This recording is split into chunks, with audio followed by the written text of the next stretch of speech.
Paz do Senhor, amém? A palavra do dia hoje está em Lucas capítulo 10. Vou ler para você o versículo 1. E depois disso, designou o Senhor ainda outros 70 e mandou-os adiante da sua face de dois em dois, a todas as cidades e lugares aonde ele havia de ir. Nessa passagem, nessa parte, Jesus separa 70 discípulos e envia adiante dele. Ou seja, antes de Jesus ir até certo local, Jesus manda o discípulo ir pregar o evangelho, curar os enfermos, expulsar demônios, e depois Jesus vai voltar. Então você vê aqui Jesus já dando em Lucas 10, versículo 1, um indício de que ele voltaria. Ou seja, aqui Jesus ainda está em carne. Jesus ainda não morreu na cruz, Jesus ainda não ressuscitou, mas Jesus já está deixando aqui uma mensagem implícita de que é para pregarmos o evangelho, porque ele está voltando. Então aqui os discípulos foram adiante. Jesus diz ainda, e dizia-lhes, grande é, em verdade, a seara, mas os obreiros são poucos. Rogai, pois, ao Senhor da seara, que envie obreiros para a sua seara. Jesus, ele ainda falou aos discípulos, antes deles irem, que era poucos obreiros para muita obra, e que deveríamos orar a Deus para que Deus enviasse obreiro.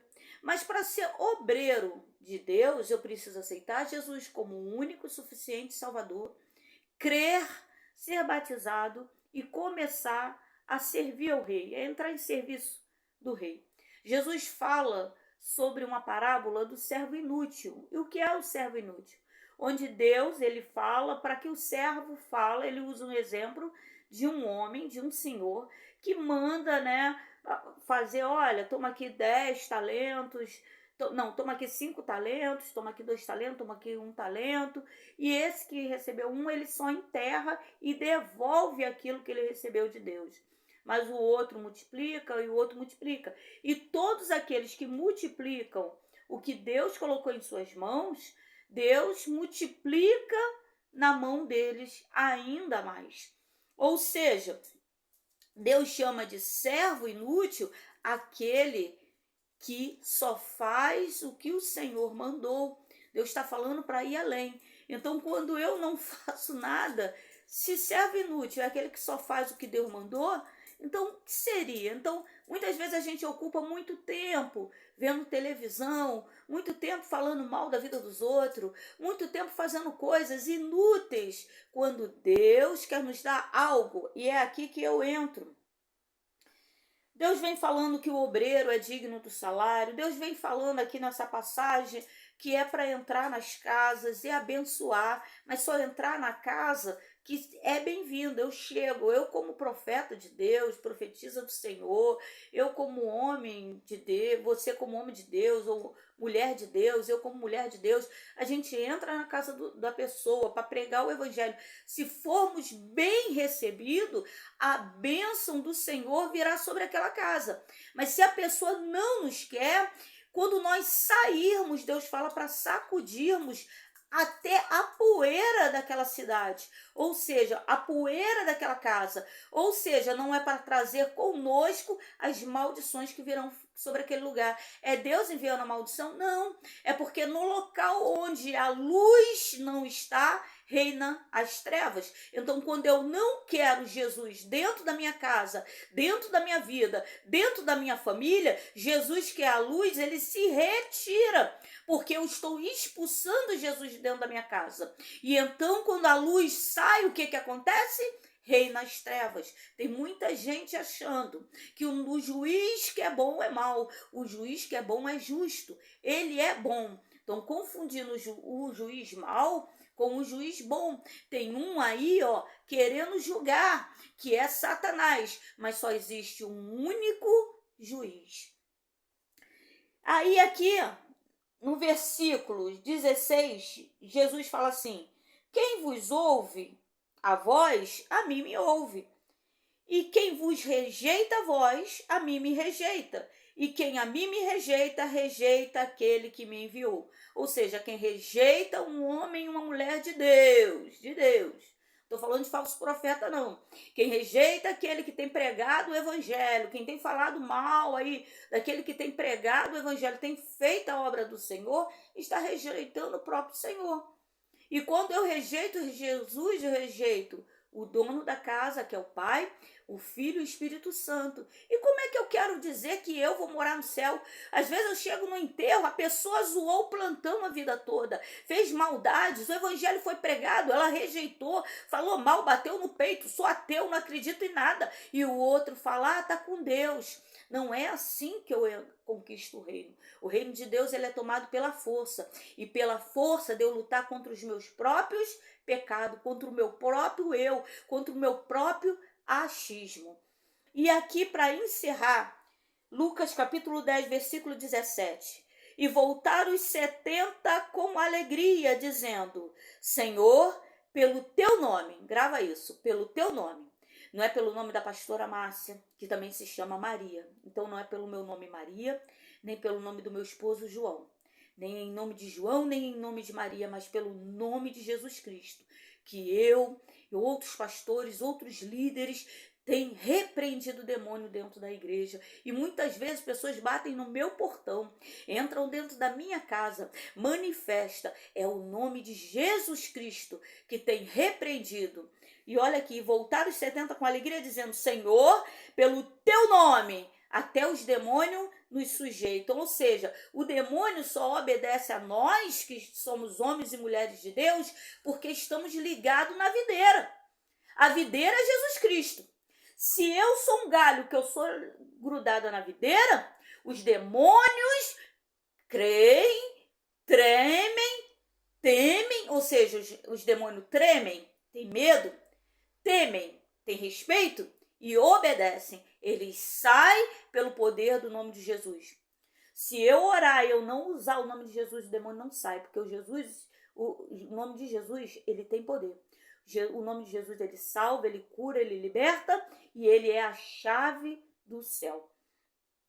Aí Jesus diz para eles voltaram com alegria, né? Senhor, pelo teu nome até os demônios nos sujeitam. Imagina, tudo gritando e tal. E Jesus disse-lhes, eu via Satanás como raio cair no céu. Porque houve uma batalha no céu. Satanás tentou tomar o reino de Deus. Satanás está no meio de nós, se passando por Deus através de imagens, através de outros nomes. Em cada país, em cada cultura, em cada ano, Satanás e seus anjos têm pego nomes, usado nomes, se disfarçado e tentado se passar por Deus. Mas lá em Isaías fala, olha o que Deus fala em Isaías, há outro Deus? Não há outra rocha que eu conheça. Isso quem está falando é o próprio Deus. Não há outro Salvador. Deus falando, não é Márcia, nem João, nem José. É Deus falando. Não há outra rocha que eu conheça, não há outro Salvador, não há outro Deus além de mim. Deus falando no livro de Isaías, o seu povo. Porque lá em 2 Crônica, capítulo 7, 14, fala, se o meu povo, que se chama pelo meu nome, orar, se humilhar, se converter dos seus maus caminhos, ou seja, orar, humilhar, né? Eu tenho que orar, eu tenho que me humilhar a Deus. Não me humilhar ao homem, mas eu me submeter à perfeita e boa vontade do Senhor. Então Deus olhará dos altos céus, ouvirá a minha oração e nos curará, nos salvará, derramará sobre nós cura. Jesus disse mais, para encerrar, eis que vos dou poder para pisar serpentes e escorpiões e toda a força do inimigo, e nada vos fará dano algum. Mas não vos alegreis, porque se vos sujeitam os espíritos. Alegrei-vos antes por estar o vosso nome escrito nos céus. Ou seja, Deus está falando, não se alegre se você é o bambambam, se você ora, se você é muito gostoso sim, botar a mão, ver o demônio batendo em retirada, vidas sendo salvas. Dentro da igreja, gente, dentro da igreja tem pessoas com AIDS entraram com AIDS, ficaram, congregaram com AIDS, adoraram com AIDS, mas hoje foram curadas para a glória de Deus. Existem pessoas com câncer que foram curadas, existem pessoas, mulheres estéreis que não poderiam ter filho, tendo filho. Milagres têm acontecido na vida das pessoas dentro da casa do Senhor, porque Deus está no meio do seu povo. E todo aquele que invocar o nome do Senhor será salvo. Mas Deus está falando aqui, não se alegre pelas obras, não se alegre pelos sinais, se alegre pelo teu nome. Está escrito no livro da vida. Se alegre. Uma vez eu acordei, já repeti isso e vou continuar repetindo. Talvez você que já vê meus vídeos aí esteja cansado de ouvir isso. Mas eu não me canso de falar. Um dia eu acordei de manhã antes de Deus começar a me usar. Eu acordei de manhã com Deus falando, nunca confunda unção com salvação. Depois disso, Deus começou a me usar. Então eu gravei essa palavra no peito. Porque Deus estava falando, vou derramar sobre vós poder para pisar serpente e escorpião e toda a força do inimigo através do meu nome. Mas isso não te garante que você está salvo. Isso não te garante salvação. Porque Satanás também tem poder. Deus criou o anjo. Satanás, ele era um anjo criado. Antes de ser Satanás, ele foi um anjo, um líder, um arcanjo, criado para nos guardar, nos proteger na terra.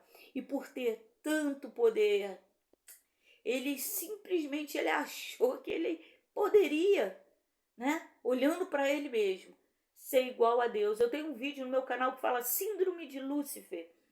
Que quando a gente começa a encher muito, Deus tem que vir com uma agulhinha, ó, e nos esvaziar, para não perdermos a salvação.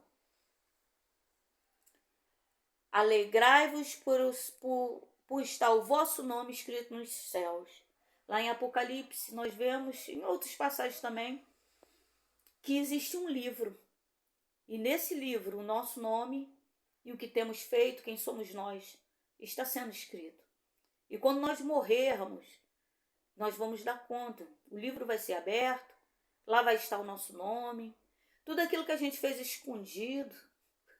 Tem gente que faz coisa escondida no banheiro, tem gente que faz coisa escondida quando está a família toda dormindo no computador. A gente nunca está só, querido. A palavra fala que Deus está no meio do seu povo, que ele não pisca, ele não dorme, ele não pisca, ele está no meio de nós. E existe o inimigo que está ao nosso derredor, ou seja, próximo a nós, buscando quem possa tragar, nos acusando de dia e noite por coisa que fazemos no secreto. Deus está nos chamando para aceitar Ele como o único e suficiente Salvador e passar a obedecer, para que o nosso nome seja escrito no livro da vida e fique lá. E não saia de lá. Eu preciso que esse nome esteja lá no momento que eu morrer e for para o céu. A palavra que Deus me deu hoje, não busque aplausos. Eu, pastora Márcia, eu escuto muita besteira, sabe?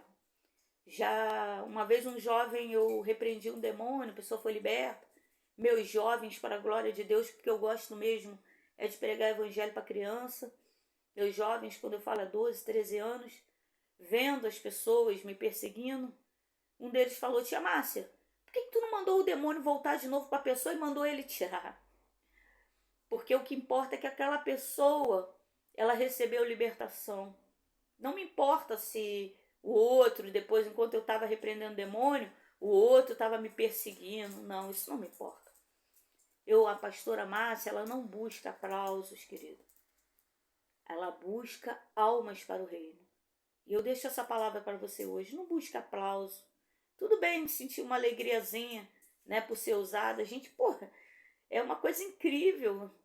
É maravilhoso. A glória de Deus é uma coisa linda, maravilhosa. Não dá para descrever. Cada um tem que viver suas próprias experiências com Deus. Eu vivo as minhas, você vive as suas. Temos que viver. Mas não busque aplausos. Busque almas para o reino dele. Busque almas para Deus. E dizia-lhe Jesus Cristo falando Grande é, em verdade, a seara, mas os obreiros são poucos. Rogai, pois, ao Senhor da seara que envie obreiros para a sua seara. O nome disso é chamado. Deus está te chamando hoje. Beijo na alma. Fui.